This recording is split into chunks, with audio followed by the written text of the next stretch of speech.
Thanks for joining us at this hour. I'm Daniel Chef for Arirang News. Let's start with the headlines.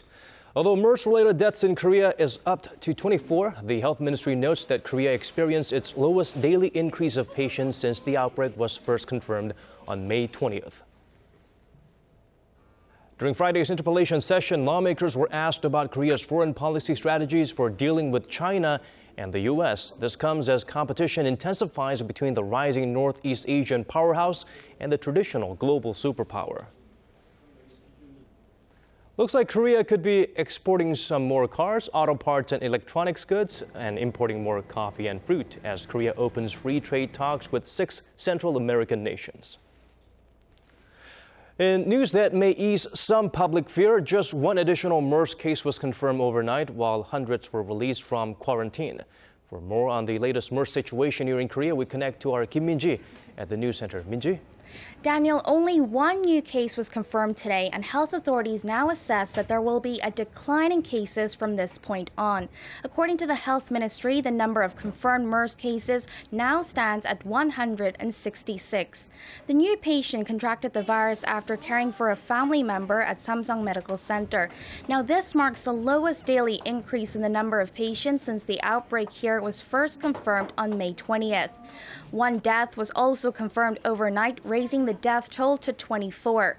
The deceased was a 75-year-old patient that was undergoing treatment at a hospital, and that takes the death toll to 14.5%.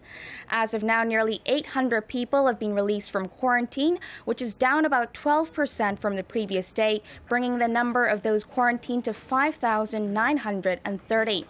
Also, 30 people previously diagnosed with MERS have been discharged from hospitals after fully recovering. Well, some welcome developments there, Min-ji. So what are the prospects for the weekend? I hear this weekend will be crucial in curbing the further spread of the virus. Yes, Daniel, that's right. While the government says MERS virus is showing signs of decline, it remains vigilant as the majority of new cases continue to come from Samsung Medical Center. Now, in addition to this hospital, health authorities are now closely monitoring 3 other hospitals which are deemed as potential risk zones. Gyeonggi Hospital at Gangdong has stopped taking new patients after a MERS patient entered a dialysis facility coming into contact with more than 100 people. As for Ansan Chungmu Hospital, some are expecting a third rush of new cases after a nurse at the hospital tested positive and some 10 other medical staff began displaying symptoms.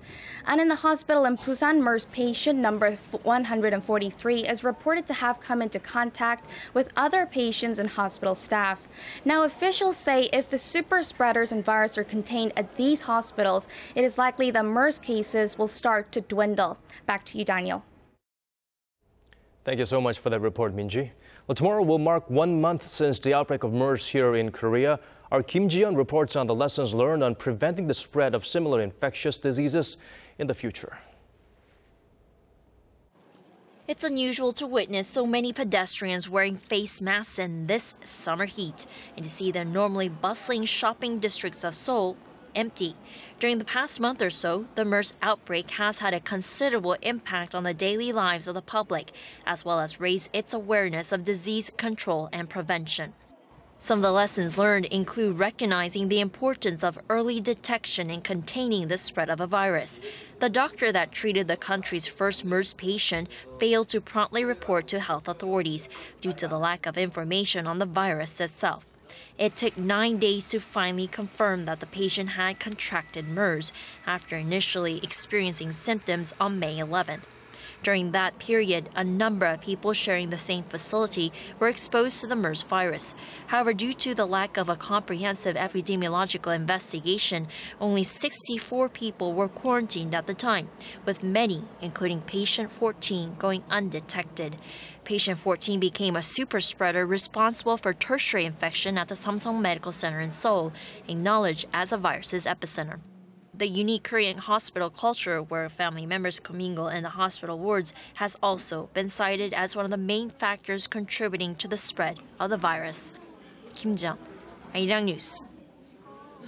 Korea's main opposition party has accused the government of showing favoritism to Samsung Medical Center, the hospital in southern Seoul where around half of Korea's confirmed MERS patients came into contact with the virus. For more, we turn to our Park Ji-won. The New Politics Alliance for Democracy's Special Committee on MERS accused the Health Ministry of favoritism after granting Samsung Medical Center a special request on Thursday that allows the hospital to conduct temporary telemedicine treatment. The move allows patients to consult doctors and receive prescriptions via smartphone or telephone. The opposition party stressed that the allowance represents an extraordinary exception as telemedicine is prohibited under Korea's medical law.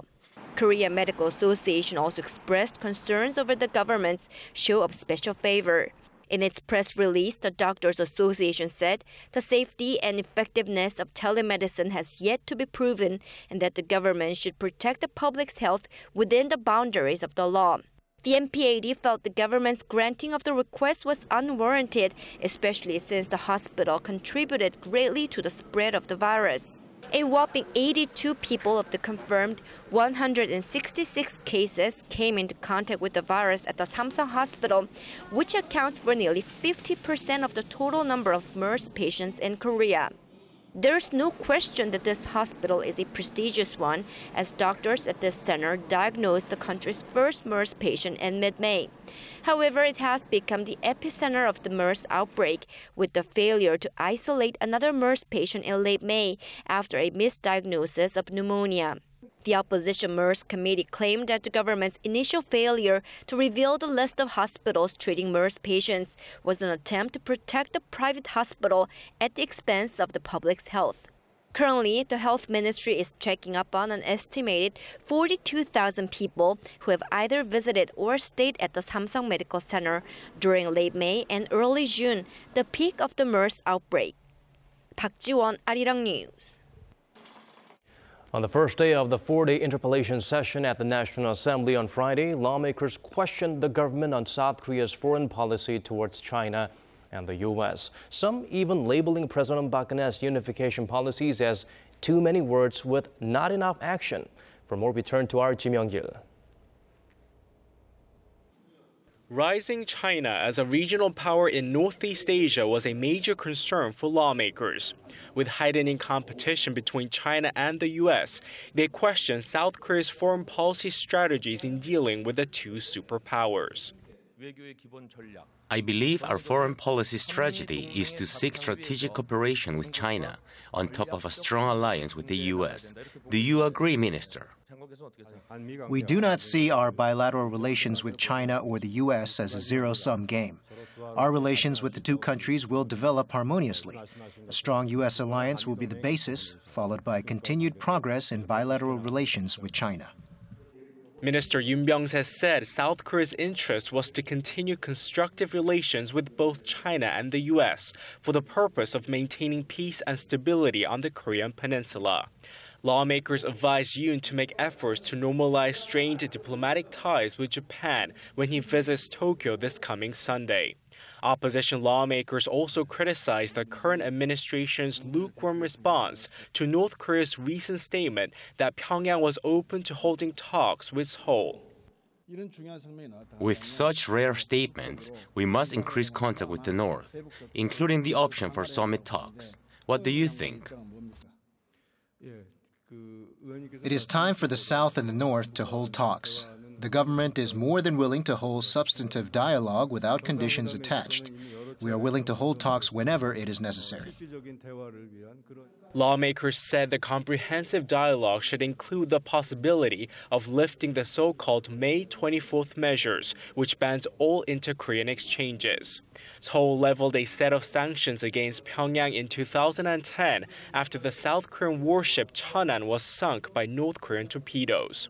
Friday's interpellation session also marked the debut of the newly endorsed Prime Minister Hwang Kyo-an, who vowed to do his best to end the MERS outbreak. Kim Young-gil, Arirang News. Shifting gears now, a survivor of Japan's wartime sex crimes plans to file suit against the Japanese government seeking an apology for past atrocities conducted by the Japanese Imperial Army before and during World War II. The House of Sharing, which houses a group of others like her, said on Friday that 87-year-old Yoo Hee-nam will not only sue the Japanese government, but also Japanese firms and a Japanese daily for the sum of $20 million.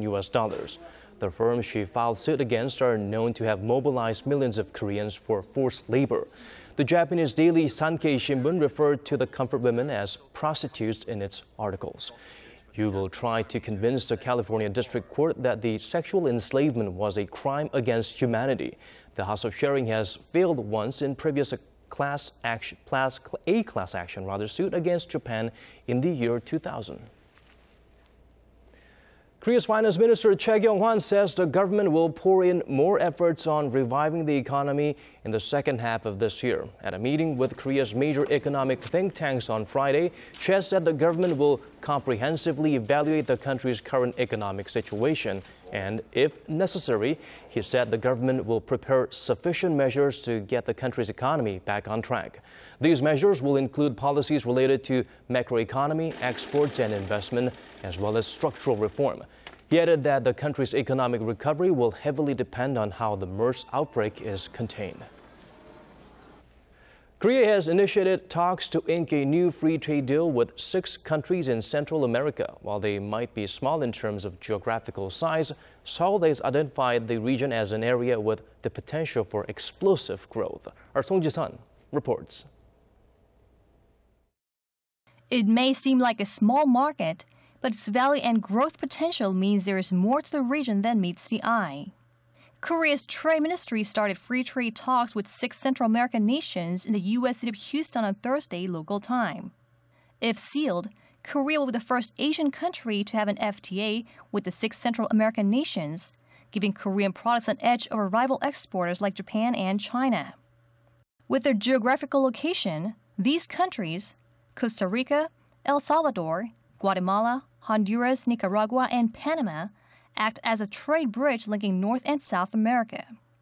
Like Korea, they've been busy securing FTAs, already sealing deals with the U.S., Mexico, and the European Union.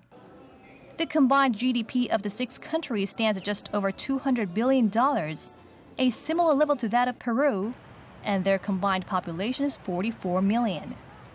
Trade volume between Korea and the 6 nations stood at just over $5 billion last year, only accounting for 0.5% of Korea's total trade figure. But the two-way trade has been growing fast, doubling in the space of a decade. In addition to reviewing tariff benefits, Seoul has also offered to join regional development programs, such as electricity and solar energy projects. Seoul's outbound shipments of automobiles, auto parts, and electronics would all rise, while the Central American nations' food products like coffee and fruit would get greater access to the lucrative Korean market. Song Ji-sun, Arirang News. Lawyers representing Samsung C&T and the American hedge fund Elliott Management clashed over an injunction deal in court on Friday. Elliott says the proposed merger between Samsung C&T and Cheil Industries is unlawful and unfair and should be blocked. The court says a decision will be made by July 1st. Our Shin Se-min has the latest on this ongoing legal battle. A district court in Seoul has heard the first injunction brought by U.S. hedge fund Elliott Management against Samsung Group's construction arm, Samsung C&T. Elliott, which has a 7.1% stake in Samsung C&T, is arguing that the company's proposed merger with another Samsung affiliate, Cheil Industries, is unfair to shareholders. It claims the numbers don't add up, and Samsung C&T's stockholders are getting offered well under the odds for their shares. Elliott also takes issue with the recent sale of Samsung C&T's treasury shares to the merger-friendly local manufacturer, KCC, an attempt by Samsung C&T to sway the merger vote their way at a shareholders' meeting set to take place in mid-July. Given the circumstances, those in legal circles believe Samsung has a stronger case, at least in the first hearing. In the past, local courts have supported Korean firms in cases like this, but it could be a difficult story if Elliott Management pushes for a retrial or makes it an investor-state dispute. If either of those happen, they will be judged by a different standard.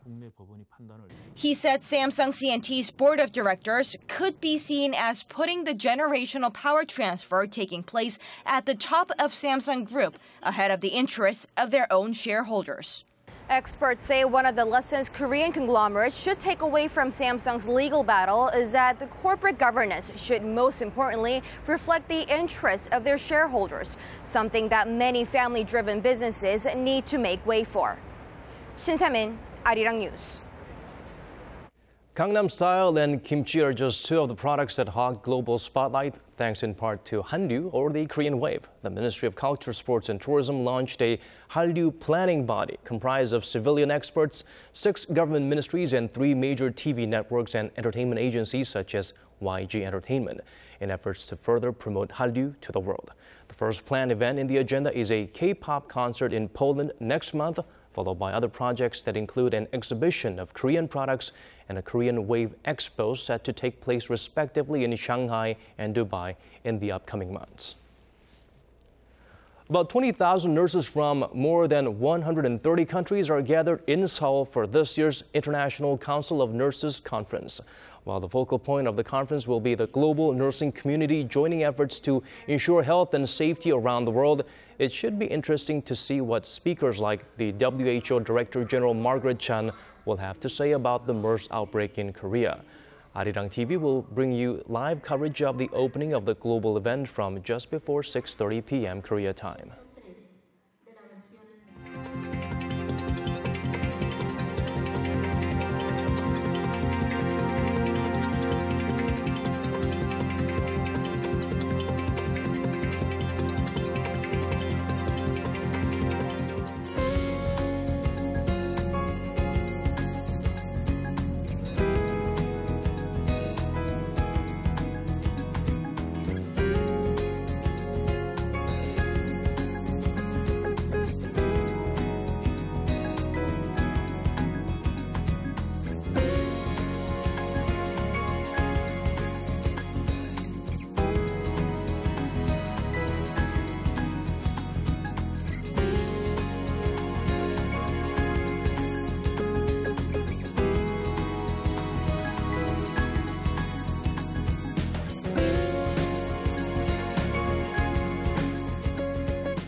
That's the end of this newscast. Thank you for watching, but we will be bringing you the live coverage of the 2015 International Council of Nurses Conference in Seoul at 6:30 p.m. Korea time, so do join us then.